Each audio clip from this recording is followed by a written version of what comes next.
Previously on the Apocalypse Eternal Darkness livestream. Jalen keeps dying. Your character hovered in the game. It is. I still prefer Skyrim, but Iron really loves Skyrim and wants you It was to good. all know about it. I still prefer Skyrim. Yeah, Skyrim. I love Skyrim. For Skyrim and Skyrim. Classic. I gotta play Skyrim again. And Jalen discovers acid. This water smells like a strong acid. Ooh, Probably because it is a strong acid. probably. Deep into that darkness peering. Long I stood there, wondering, fearing, doubting.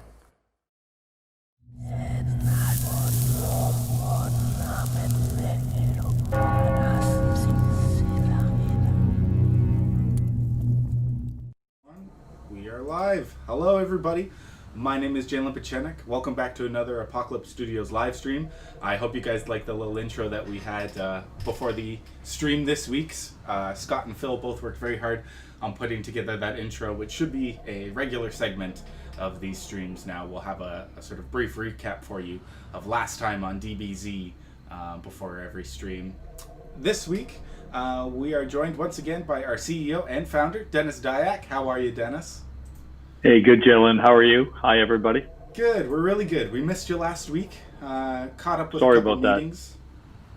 Yep, nothing that can be done, though. They were all for the good of the company and for Dead House, so I'm sure everybody in the chat will understand why you had to be missing. I did notice, though, Dennis, I went back through the video that we uploaded to YouTube, the stream's VOD, and there was only one comment under last week's stream, and it was just a guy with a frowny face that said, "No, Dennis." Oh, sorry about that. I'll try not to miss any more. There are times when I get pulled out of things, and if it's this was actually to do with some even bigger than just Apocalypse, just with the COVID pandemic and what we can do to help game developers. Across the board, more than just us, and I was getting pulled in meetings that could literally help the greater good. So it's super important. So despite despite all the hardships that COVID brings, there are some things that the general video game industry can do, and so I got pulled in with meetings, essentially with the government and things like that. So I truly apologize. But I do think it was worthwhile, and it's so anyway. My apologies, everybody. I'll try not to let it happen again. That's quite all right. I can see in the chat everybody seems to be pretty accepting of that apology, Dennis. Calypso would even like to let you know, welcome back. And Thank you. Thanks. Good to be back. as Ian has pointed out, we are joined by a very special guest this week, Sailor Midgard from our Discord community. Hello, Sailor. How are you today? I'm doing good. Glad to be here after all the craziness going on this last couple weeks. Mm-hmm. Yeah. Welcome. Sailor was supposed to be on our stream last week, but due to the complications with the meeting, we had to move you to this week. I hope it was worth the wait. We do apologize for that, but as Dennis has said, it was all for the good of the company, so we hope you understand. Oh, of course. No problem. I just kicked my desk. Ow. Is your desk okay? The desk is. Perfect. Good. Hey, I heard this rumor that Ian likes Skyrim. Is that true? He's mentioned it once or twice before. Oh, boy. That's hilarious. And Dennis, I don't know if you watched the last stream, but quite a few things happened. We got through the Dr. Lindsay cave exploration and found the essence of Mantarok. There's just a heart chilling out in the library. There was That's good. bunch of stuff's going wrong with this mansion now. There was the waitstaff is attacking me or hanging themselves, and I found another page of the Tome of Eternal Darkness. This is always a bad idea. Cool. But we're gonna go ahead and use this. See where it takes Well, us. when we were playing, I know I was talking a lot, but I think. Did you do any autopsies? Did you get a chance to do any autopsies? I did a couple. Yes. Oh, okay. Cool. They're really fun. Mm-hmm. They were really fun to write, and they were really cool. So I enjoy listening to them still. Yeah. This is also. Sorry, go ahead. Oh, sorry. No, go ahead, ahead. Sailor. Go ahead. Yeah, I was actually going to say I loved that little mechanic, and I'm going to go back and try to replay some of that and get some more of those done because I like the little descriptions and everything. They were quite fun to do, and I remember when we were in the recording studio, the actor just going crazy. So it was pretty fun listening to them, and yeah, it was quite good. Quite fun. It was fun all around. It was just fun all around. Mm-hmm. Yeah, and I like the sort of the gameplay aspect of it, where it gives you some hints and tips on how to combat a lot of these enemies, and adding story and gameplay mechanics into one. It's a really good idea. The Inquisition is here for a reason. Yeah. We seek to purge Another creepy cinema. Mm-hmm. This is also one of my favorite levels because of what happens in it, and I look forward. I don't know if you're going to finish it within an hour, Jalen, because this is one of the bigger levels. But if you do, it will be very fun to watch. Okay, here goes. The Inquisition does not need luck. This church looks quite familiar. I'm assuming this is the one I think Anthony was in quite a long time ago. It looks Yeah. a church, anyways, with some creepy guys hanging out in it. Oh yeah, there actually, if I'm not mistaken, this has a stained glass window in it that I might have a question about. Sure. But I'm gonna wait till we get a look at it. All right. Sailor Midgard, you had mentioned before the stream that you asked some of your community for questions to ask Dennis. You are a Twitch streamer as well? Yes, I mostly play. I play a variety of games, but here lately I've been playing a lot of Silicon Knights. Can't imagine why. Let's see. And I had a few of them ask some stuff. One of my viewers, by the name of Radio Spirit, we were talking about custom levels, the custom levels that you could make in Dead House. And he was wondering if custom music would be a thing that is allowed. Is this our first Hmm. Yeah, I think so. I think we want to make it as comprehensive as possible. So when people and gamers want to make their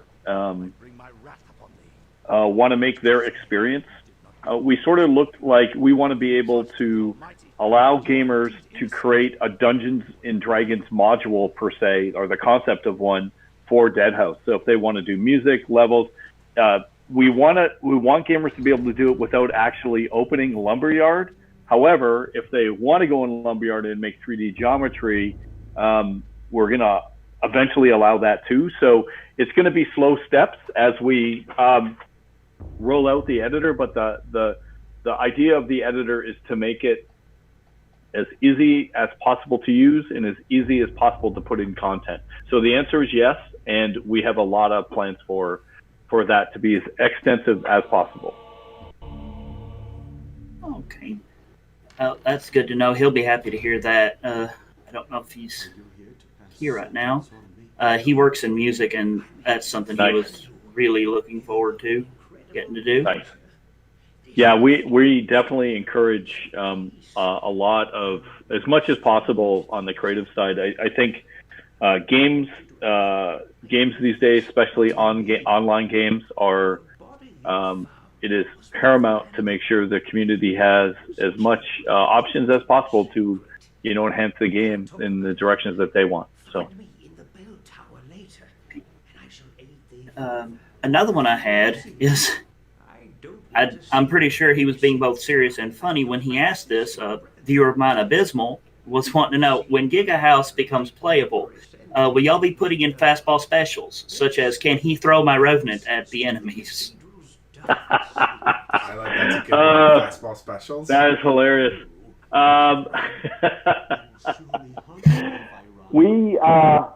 There's a lot we want to do with Giga House, especially with the asymmetrical sizes of the players and the matchups when you do PvP.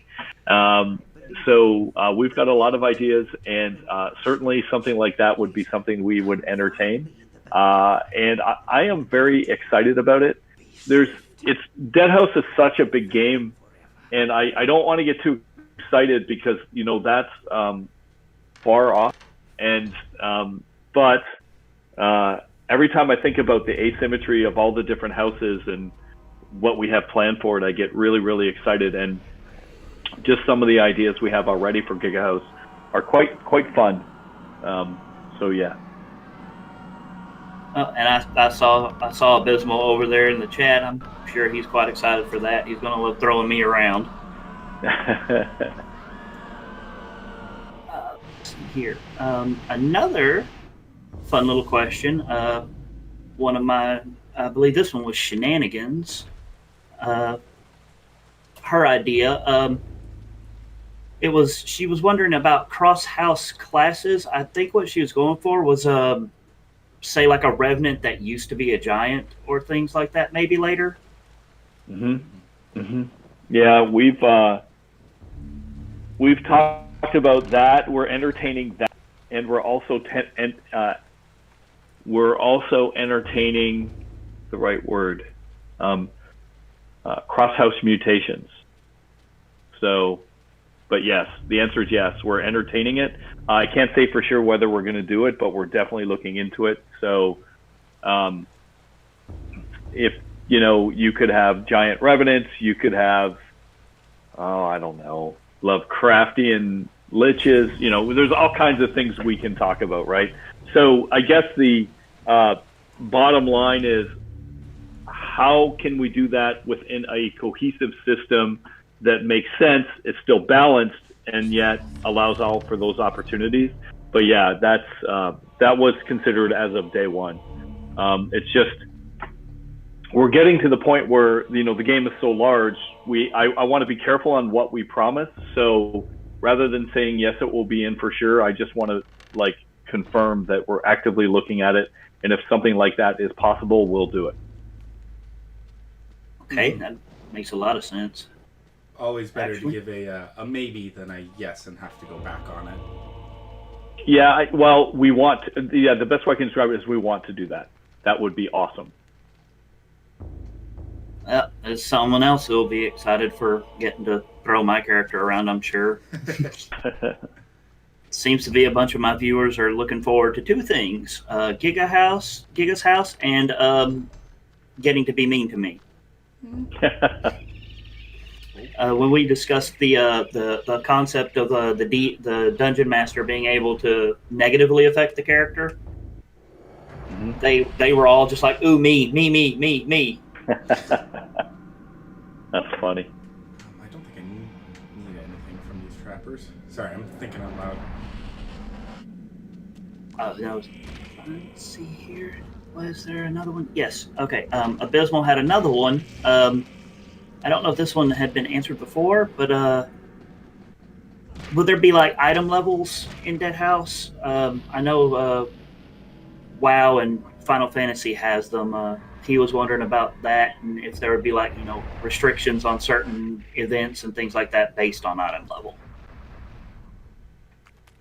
That's a different question than that first one. I thought it was. Will there be levels to items? I think the answer is yes. Will we be putting restrictions on players per the level of the item? I guess that's TBD. And will there be? I guess the third part to that is, can items and other things level up? And the answer is yes. So it's kind of I'm just trying to cover the gamut on that question.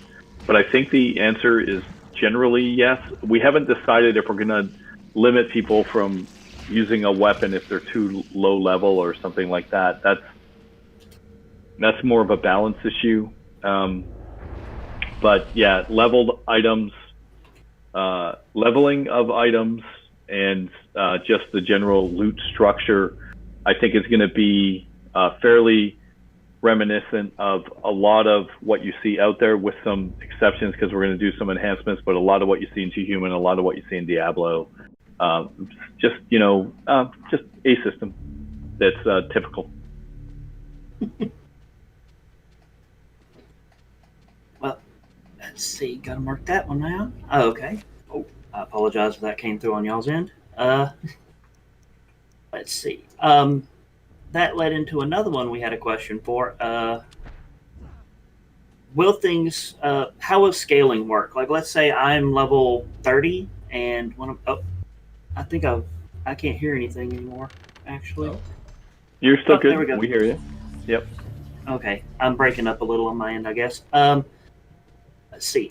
Say I'm level 30 and I have a friend who's level 10, and we go into an area together. How would the scaling work on that? Would it divide halfway between us? Or I know recently, I believe it's WoW, did a thing where even though we're fighting the same enemy, for me it's a level 30, but for him it's a level 10. Would things work like that, or would it be a difference level? I'd have to see exactly what they did with that. That's still to be determined. I guess the answer being, we're definitely going to want to, nice picture. We're definitely going to allow that to occur, of course. And really what that is a balancing, just a balancing mechanic. So players who are very different in levels can still play and have fun and level up. And generally what tends to happen with these systems, especially with those, is the higher level character gains level slower than the lower level character is slightly accelerated. So I guess that's what people like to power level and all those kind of things, and people want to put brakes on it so you can't take a character up to level 50 within a day or something, you know. So but this is all balanced and it's TBD. So but I'll look at the instance you just talked about. Sounds very interesting. Yeah, that'd be unusual. I didn't know World of Warcraft did that, or they changed it to that way or something. I can't imagine how exactly that would work. The two different players seeing two different sort of levels of an enemy. Does it work? Do gamers like it? I'm not actually sure. One of my Abysmal's the one who knows more about that. I played Final Fantasy 14. It was done with the Legion patch, Abysmal says. But I do want to think it does work, and I think people tended to like it. At least the people I know who played it, they all seem to like it. Cool. Means everybody had to contribute, even if the fight was, even if you were massively underleveled, you still had to contribute to the fight. I think somebody told me.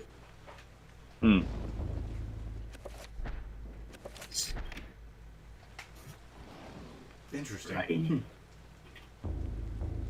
Nope. Diary page? I do kind of have a little bit of a personal question, if that's okay, Dennis. Of course. What actually got you into? Because I noticed a lot of the Norse in your things, and I was wondering what actually kind of got you into that in the first place. Into Norse mythology? Yes. Yeah. Well, that's a good question. I'm a big fan of mythologies in general. I just like fantasy. When I grew up, one of my favorite things to watch, this is going to date me, but is the Ray Harryhausen, Jason and the Argonauts and the Sinbad movies, where all different mythologies were explored, whether it be Greek mythology or it be, Arabic mythology. I just really like those things. And when we were developing T-Human, at first,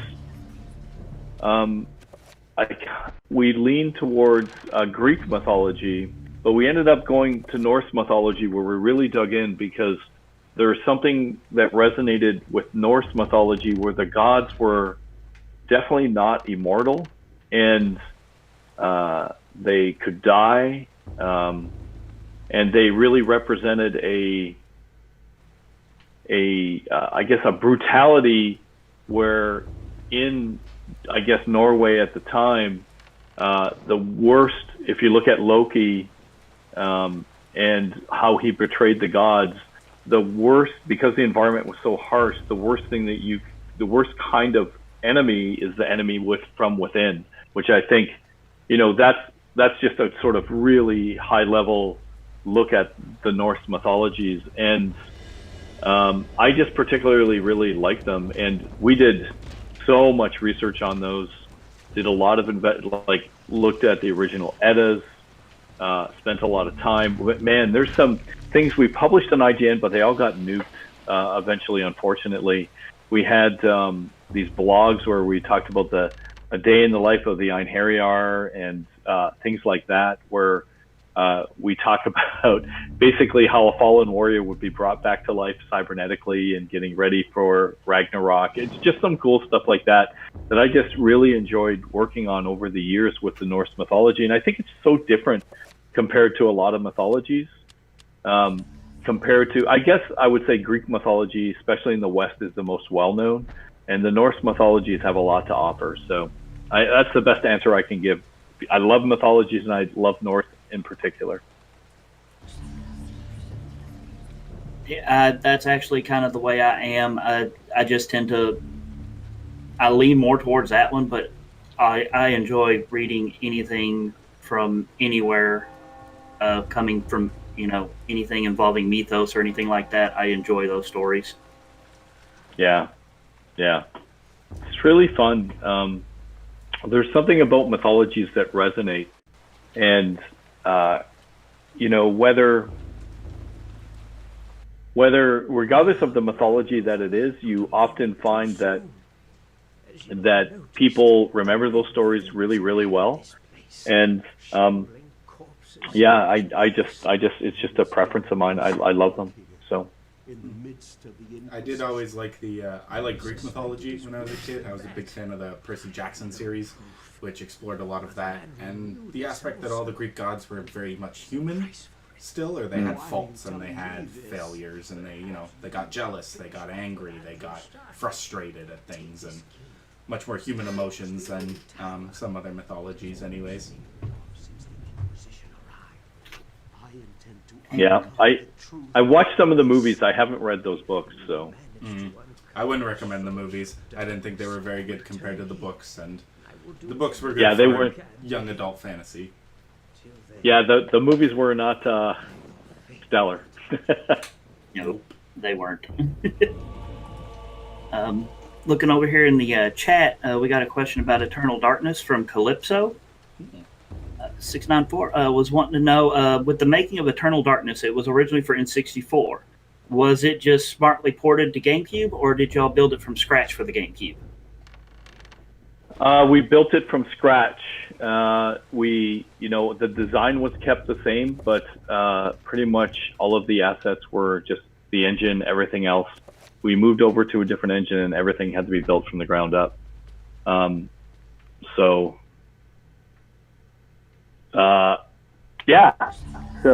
was not a, though things may have looked the same, similarly, it was all new stuff.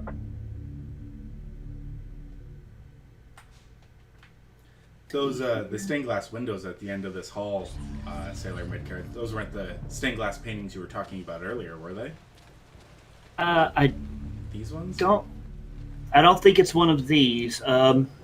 I believe, if I'm not mistaken, there's a very familiar looking suit of red and black armor with a gentleman holding a sword in one of these stained glass windows, maybe. Okay, let me find them. Yeah, I was gonna say. Can't remember which floor it was on. Well, we'll see. I gotta find a tower somewhere to put.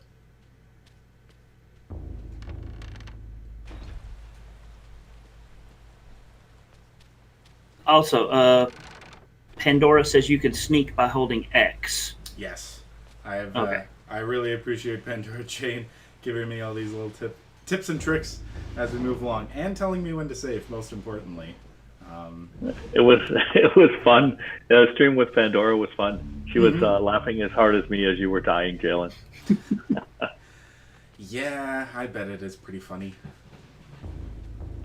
Let's get around here.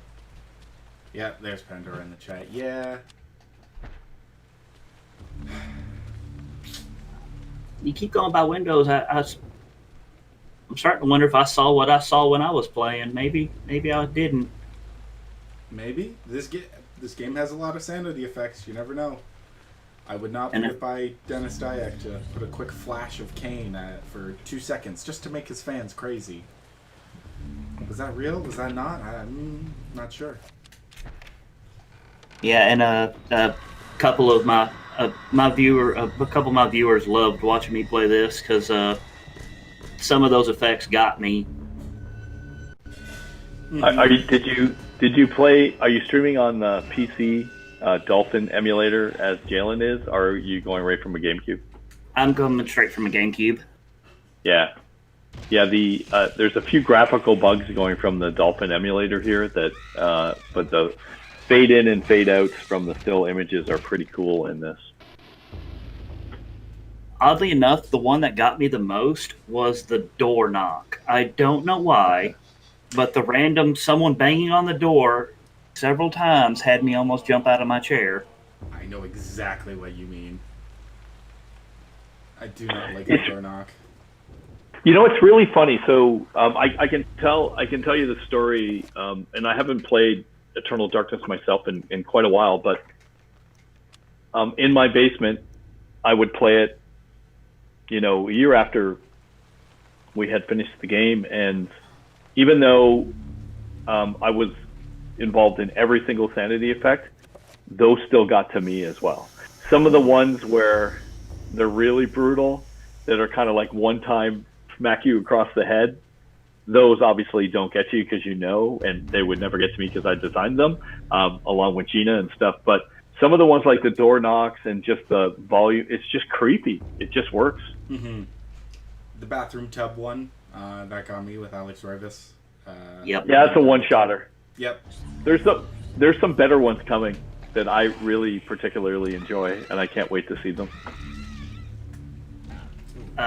There was one with reloading the flintlock pistol that, for at least a good second, I thought I had actually done something wrong. Well, in the one stream, Jalen tried to do a heal spell and his body exploded, and I was like, "Hey, what happened?" And Jan's like, "I don't even know." Who knows?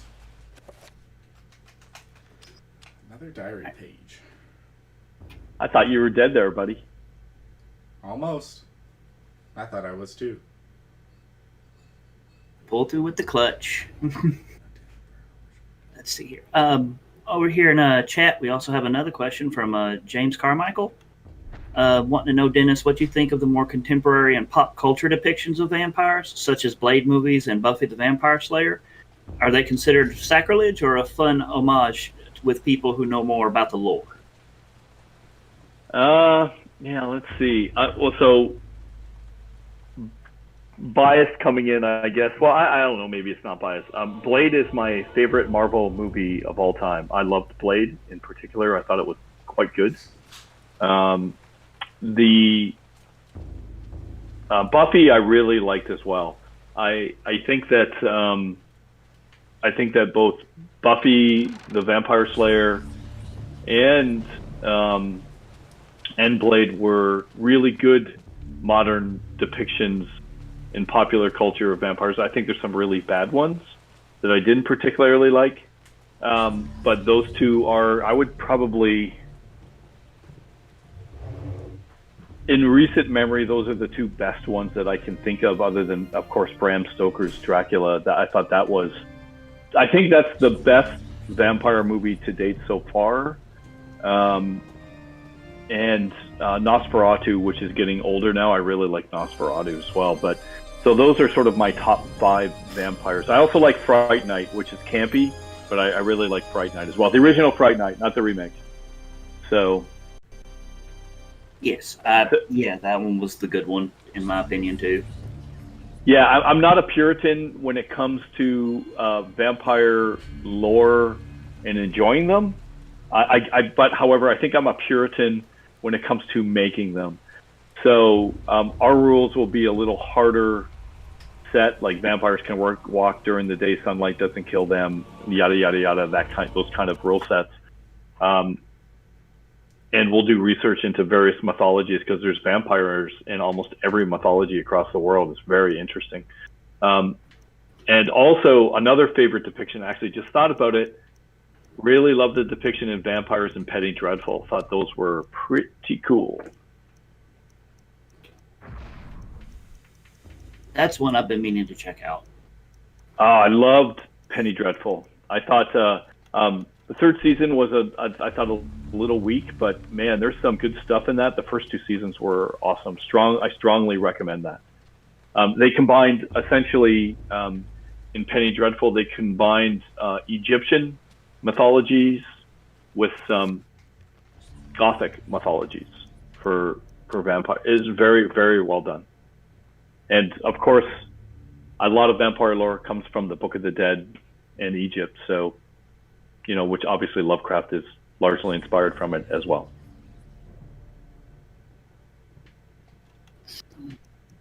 And yeah, let's see. Okay, I got one from Golden Zan, so it's gonna be a little long. How will DHS mix such a huge amount of lore and mythology when you have so many different kinds of houses in a way that feels fitting and cohesive? How does completely separate themes be put together in the same game? Do they all have a similar twist or a connection between them? Oh, he's asking for me to reveal our secret game design foundation. We do have a foundation in which I think all of this will work. But I think the simple answer is just a lot of hard work. I think if I'll use the vampire answer of did I like these Buffy the Vampire Slayer and Blade? I think those movies were good because of the efforts put into them. And to be clear, I didn't like the third Blade. The second one was good as okay, but the first one to me was the best one. But that's just a lot of hard effort and work. And it's possible to do different feels and different cultures, just like there is in the world. If you're going to travel to, I don't know, Aztec ruins in South America, you're going to have a very different feel than when you go to the pyramids in Egypt, even though they're quite similar. And I guess building up those cultures, there's no shortcut. You just have to spend a lot of time researching and building and slowly build things out, which is the course we're on. The good thing is we have a lot of time to do these. And as Dead House starts growing, the team will expand as well. We're still very early and the team's still very small. But as things go, I can see a very large team working on content constantly. Content is very important to us, so we want to make sure we do it right. Yeah, it all sounds good to me. A whole lot of interconnections, which made me think about the pillars in Memento Mori. I have a small question. Feel free not to answer if you don't want to, but I was just wondering if I got King Crowned Crimson correctly in that translation. Yes, you did. Okay. And the only other thing I could actually get to, I don't know if it's my computer monitor not being able to bring up the picture right, was something about a consciousness and the White Knight. Also correct. Okay. So there is a video we put over LinkedIn, I believe, and maybe Facebook that shows the building of the model. Have you seen that one yet? I have. I don't know why, because on my phone it looks really good, but when I bring it up on my computer, I think it's something with my settings. It is not the same as it is on my phone. So I'm trying to find a better picture or a way to get the picture from my phone to my computer. because screenshotting doesn't seem to work. It still winds up looking bad on my computer screen. Yeah, I don't know what the source. I don't know what the source resolution for that is when you push it out, but I think it was like 1080p. But when you put it up to, LinkedIn or Facebook, it might compress the crap out of it. And I will certainly answer questions to that. But yeah, that's some pretty deep content stuff, and I won't go into too much where that goes, but that's some pretty deep story stuff. Well beyond, that's the deepest story stuff that you'll see in that entire trailer. So there's a lot of gold to be found there, but it's hard digging. Some of the script is covered up, but there's some fun stuff there. As actually some of my favorite stuff, but talking too much about it is a massive spoiler, and I can't do that to the audience. So. It wouldn't be the first time we've spoiled stuff on Steam, Dennis. No, this would be sacrilege. We would not walk over this line. No, I agree. That's fine.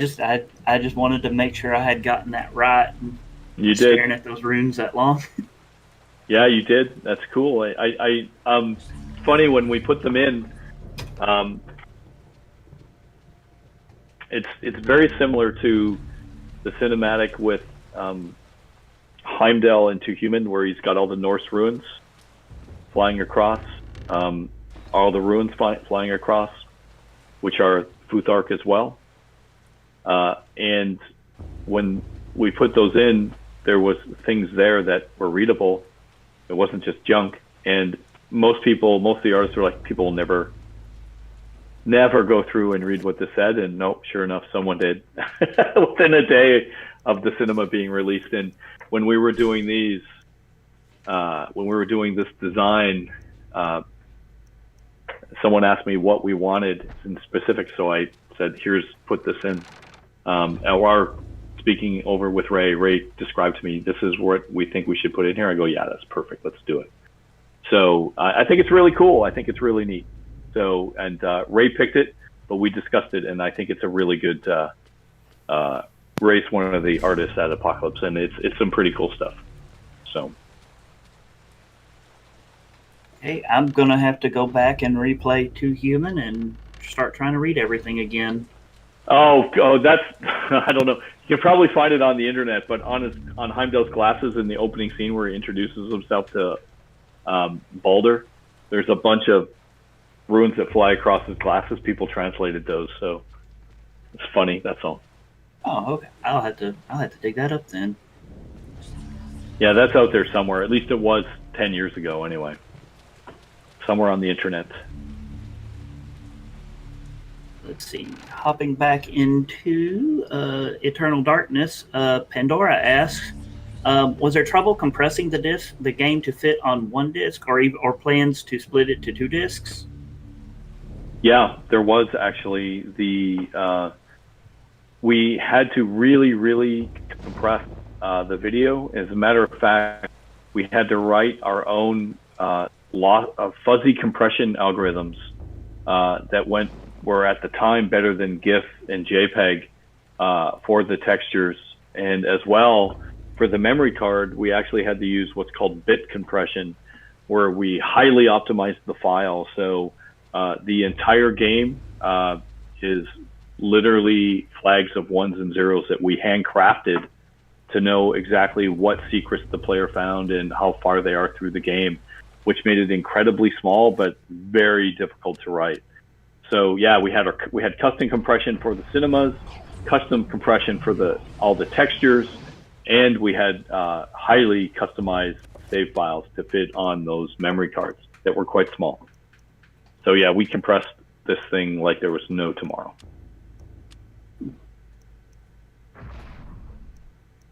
Well beyond my ability to get that done. I've been trying to learn some game programming and stuff, and I can barely get a treasure chest to work. I'm going to be honest. Yeah, programming's hard. It's not. It's a challenge because you really truly have to learn, and everything you learn is based upon the previous things you learned. So there's no kind of if you don't build the right foundation of understanding, it's very hard to proceed, and sometimes you don't know what you don't understand. So it's sort of it's tricky, and the best way to learn how to program is to talk to, obviously school, but at school you get this too, talk to someone or have a mentor who can help you out with the programming itself, because it can be, some of the concepts are quite difficult.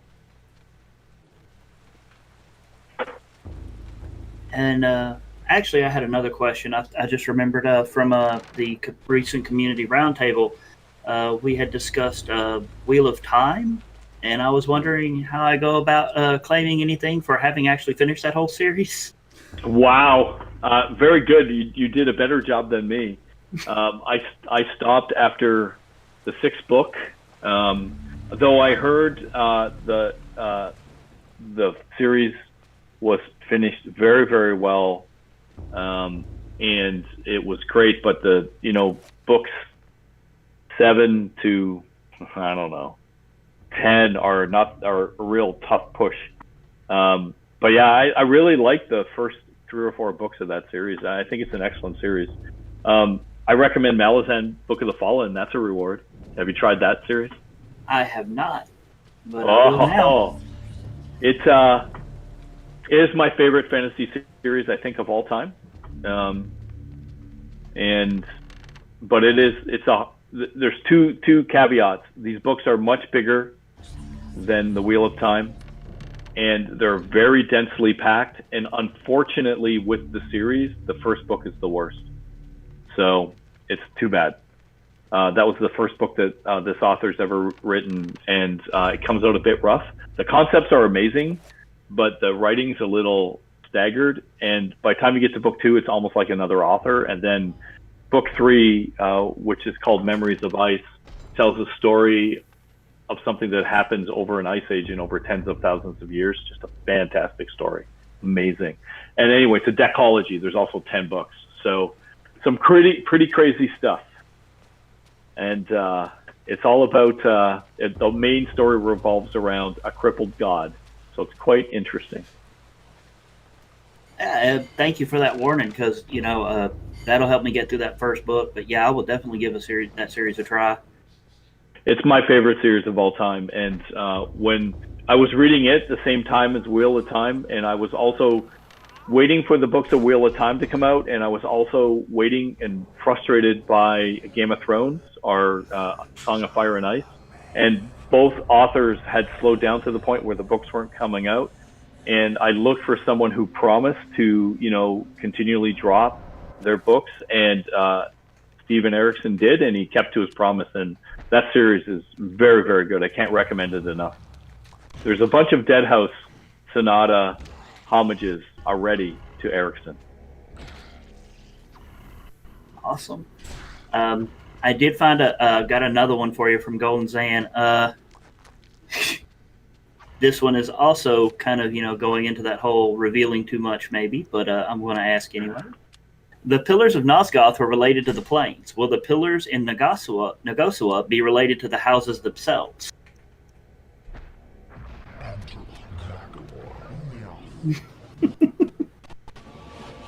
I don't want to give anything away at this point. I do think, what's the right way to describe?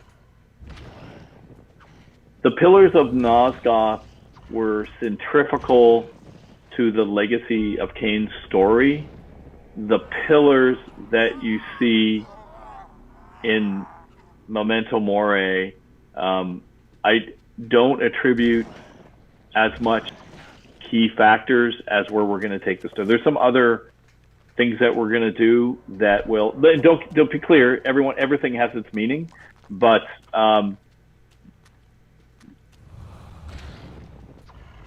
yeah, it's just too much of a spoiler, so I'm trying to dance around it. I don't want to answer. I'm pulling out. I'm bailing. Okay. I'm pulling the parachute. No, bailing on that one. I don't, because answering it in any way is So they're important, but I guess the story in Dead House is massive in scope, scale, and perspective, where in Blood Omen, the story was from the perspective of Cain. And where we're going to be taking Dead House Sonata is a very different place. So, yeah. But I look forward to all that. That makes me very excited. So, you got the two-edged sword. Do you realize who you killed there, Jalen? Poor Anthony. I just feel bad for the guy. Well, I also wish I didn't pick up that sword on his playthrough. He might have been a little easier right now, but ooh. Yeah, we finally got the ruby and the emerald. I think I have enough evidence to prove I'm innocent. That's one of the best weapons in the game, by the way, the two-handed sword. Yeah? Ooh. Oh, yeah. Make sure to hang on to that. Did you not figure out the 5-pointed spells yet?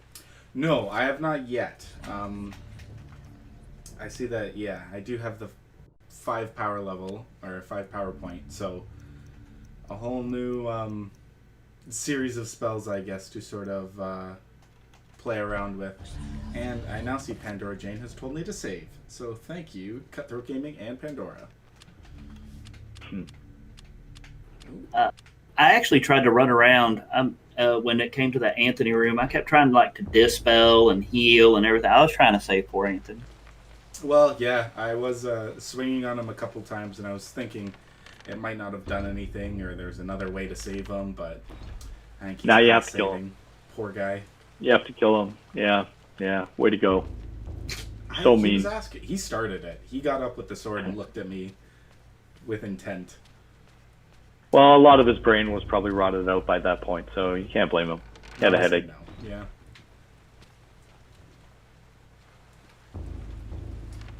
Where was this? Okay, doesn't do that. Anthony drew first blood.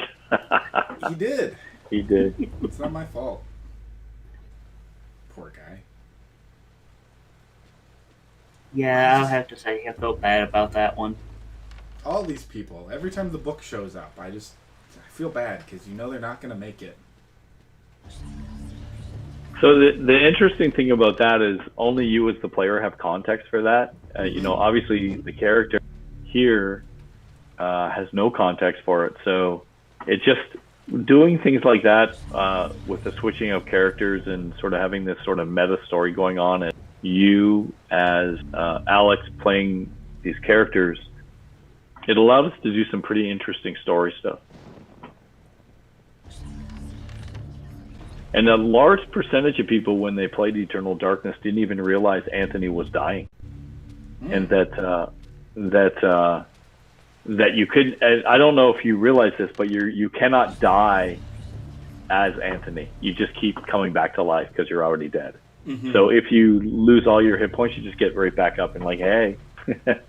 I remember that happened at one point, and I wasn't sure if that was just sort of like a tutorial part of the game. We won't kill you here and let you get your bearings. But okay, that makes sense then, that it was only with Anthony. A very conscious decision.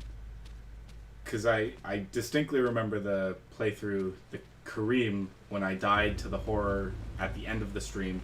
I was waiting, and I was like, oh, is he going to get back up like Anthony did? And then he did not. So that answered my question. I actually had not realized that. I thought it was just I thought it had been a sanity effect or something. No. You can't die as Anthony. I don't know how people didn't realize he was dying, though. I mean, he looks awful. Yeah, well, no, a lot of people did realize he was dying, but they didn't realize that he couldn't be killed because he was already dead. So, one of those you got back up and just couldn't stay down. Mm-hmm. Yeah, pure glow from within. Pandora has a random question for Eternal. Any reason why Anthony doesn't have the two-handed sword when you play when you play Paul through individual levels. Hold on.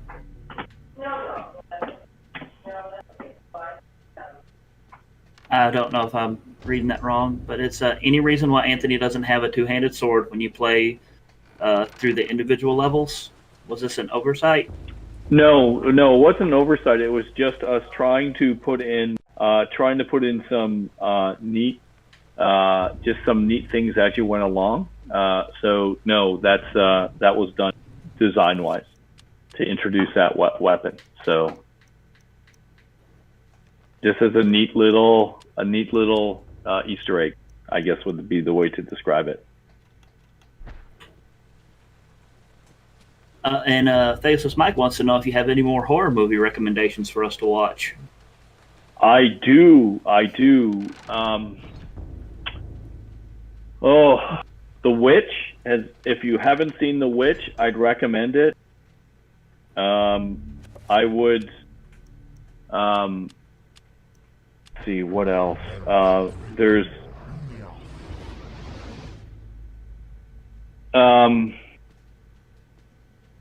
There's so many I would recommend at this point. The Witch, Event Horizon, 13 Ghosts. These are things that I recently recommended to Jack to start catching up on.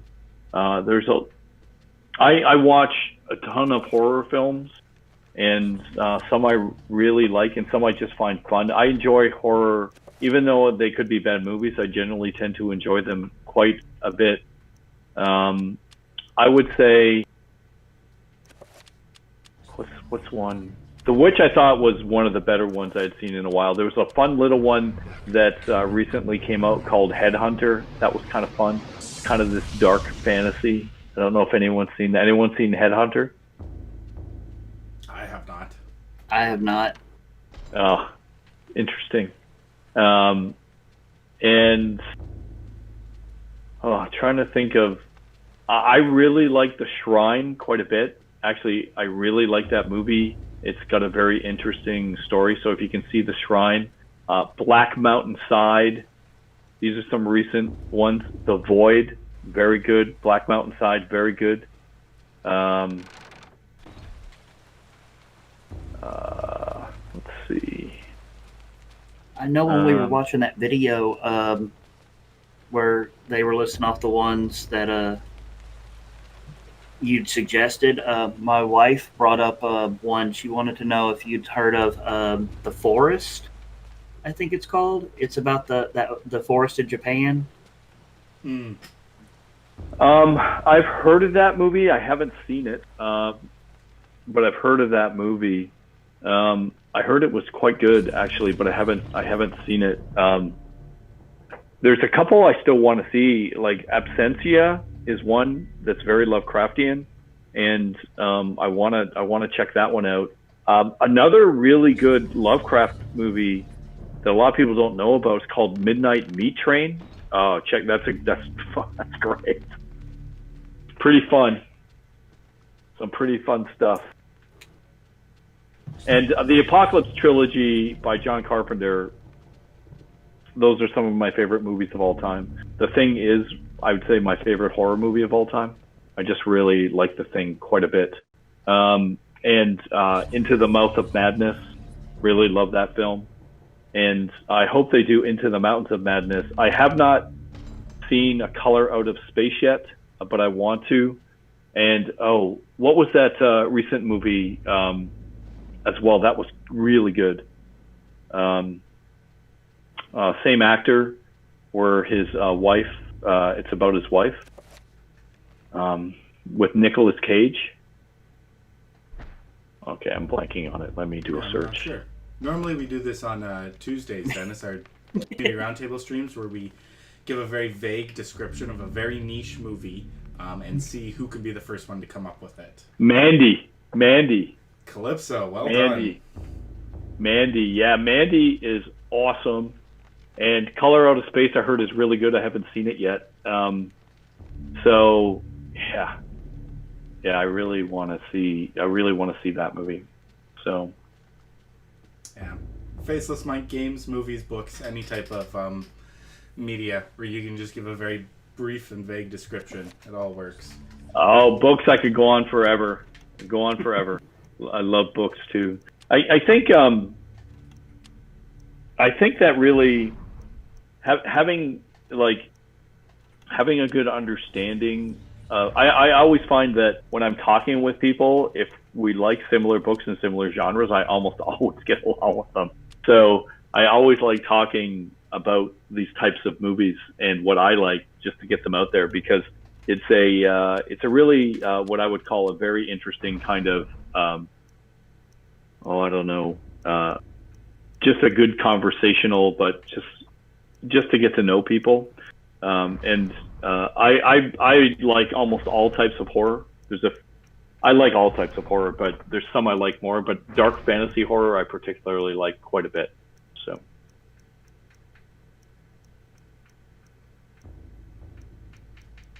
I tend to be more towards like what is it? I think it's called psychological horrors. Mm-hmm. Those are the ones that I want to say enjoy. I will also say subject myself to. Yeah, those are tough. Psychological horror is great. And so, have you heard of philosophical horror? I have heard of it. I don't know if any of the things I've read classify as it. Thomas Ligotti. I would recommend Thomas Ligotti and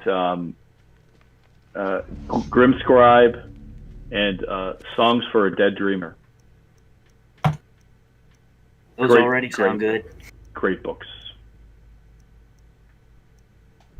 Let's see. I know I saw a quick Deadhouse question swing by in chat, but there it is. Will classes have weapon restrictions, such as only being able to use one weapon type for Deadhouse? Yeah, we're currently leaning towards that. We think that that's the best design. We're not sure. We can certainly open it up.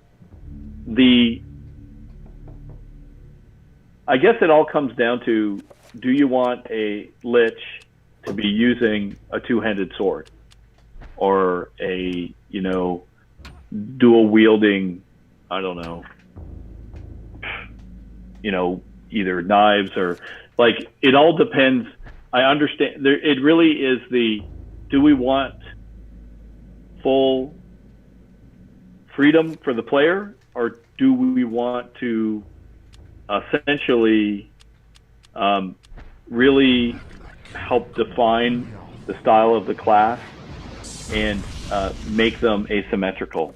If you look at, and the real definition comes down to, if you look at Path of Exile is a really good example. It's a completely symmetrical game, excellent game. It's not a criticism. It's just a different direction. Their classes are solely defined on where you start in the graph. That's it.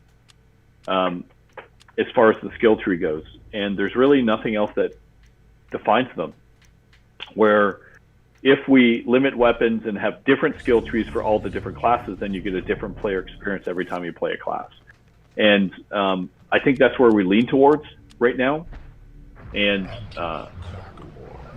I guess time will tell if it's the right way to go. I guess Blizzard tends to do it this way, but there's nothing wrong with the Path of Exile way either. I would love to hear from everyone in the community what you guys want, and gals. Let us know. But so that's the answer to that question. I know it's long-winded, but it's a good question. It's a tough question.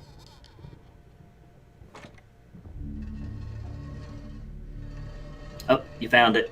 Yep, find it. Finally. I apologize to everyone in the chat pulling their hair out. I was so close the whole time. Oh, and a horror. Lovely. I try to avoid reading any walkthroughs or guides before I play this game. I will admit a little bit for Blood Omen. I looked up some stuff to get me through it, but I like to try and stay as unspoiled as possible for this game, which leads to some frustrating moments where I don't know what to do next, I will admit, but I think it is fun watching you die. Yeah, I think it's worth it too. Oh boy. Ooh, stop that. Just let me get away real quick. Starting to sound like my community. Speaking of, One thing I wanted to compliment about this game is the fact that I thoroughly enjoyed was the fact that each different ancients monsters all actually looked different, not just palette swaps. Yeah. We tried to do that. I believe it or not, we did have more planned for a while, but we just did not have the time. And we had, at one point, we limited, we had summoners summoning other summoners. That got really nasty. We ended up pulling that. Oh, I think I just lost my headphones. Oh, yep, you do sound a little different now. Is it echoing now? My headphones literally just died, sorry. Nope, I don't think it's echoing. You should be good. But, Does it work? Okay. Yep, you can still hear, All right. right, Sailor? Yeah, coming through good. All right. Well, the headphones are dead. So, so there's a lot of cool things we wanted to do with the monsters, and we wanted gameplay differences with them. So, some of the zombies not having heads that you couldn't attack as a weak point. We did end up pulling some things out, like having, creatures crawl if you cut off their legs. We eventually removed that. But we had quite a bit. Looks like you died, Jalen. Looks like it, but I didn't. We did think about that stuff a lot, and I'm glad that you liked it. So it makes me happy to hear that. This could be a good place to stop, I think. Oh, wow. Actually, I did not look at the time. Yeah, I guess so. Well, with all those F's in the chat, I guess this will be the place where we leave off. Classic, right on the death. That's right at the 5 o'clock marker. Well, I hope you guys all enjoyed watching our Eternal Darkness stream this week. Thank you so much, Sailor Midgard, for joining us this week. We really appreciate you coming on and spending your time with us today. We hope that you had a good time as well. I did. Thank y'all so much for having me. Yeah, is there anything else you'd like to add before you go, or if you'd like to plug your Twitch right now or your stream? I can go ahead and do that last part at least. Come join me over at Sailor Midgard at twitch.tv/Sailor Midgard and watch me stream some Silicon Knight games and occasionally some other things. I like your branding, all Sailor Midgard. Some places they have their Twitch is a different name as their Twitter and their Discord, and the branding's good. I like that. Nice. Dennis, is there anything you'd like to say before we go? Just stay safe, everyone. I hope everyone enjoys the streams, and I really do mean about the feedback. If you do have feedback for us on how you would like to see the classes, please let us know. Stay safe, everybody, and we're going to try to keep interacting with everyone as much as we can, because I personally love it, and I know a lot of the team does as well. And Sailor Midgard, thanks so much for joining us. That was awesome. Thank you. Mm-hmm. And once again, thank you guys in chat for joining us for this week's playthrough of Eternal Darkness. If you're looking for more interaction or more streams to come out to, our next stream will be on Tuesday at 4 p.m. Eastern Standard, where we do our community roundtable discussions. I am joined by our associate producer, Ian Stenhouse, while we go over your suggestions and comments about Dead House Sonata and anything else that you guys would like us to take a look at. Lately, we've been looking at memes, and we'll see about picking that up again on Tuesday. Until then, everybody, you can visit our website at deadhousesonata.com, visit our store page to purchase a Founders Pack to become a part of our first age, join our forums to have your voice heard, and a link to our Discord to become a part of our community. My name is Jalen Bichenik, and thank you guys so much for joining us. Fight the living, everybody.